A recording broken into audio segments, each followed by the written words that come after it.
प्रभु रामचंद्र को पाद तले बेंगटा चापी होई नीरव रही थिला। रामचंद्र ताकू हाथ को उठे पचारिले, रे बेंग तते कौन कष्ट होउनी? बेंगटा कहला, प्रभु आपण होउछिन तो ए सृष्टि रक्षा करता।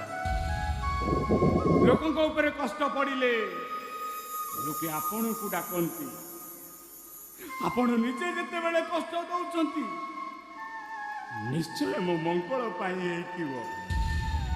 ठीक सेमिति सेदिन आपण मते पुलिस ठारू बंचेइले, आपण को घरे मते आश्रय देले, मो पागली भौंटा को भलो करिया पाई कथा देले।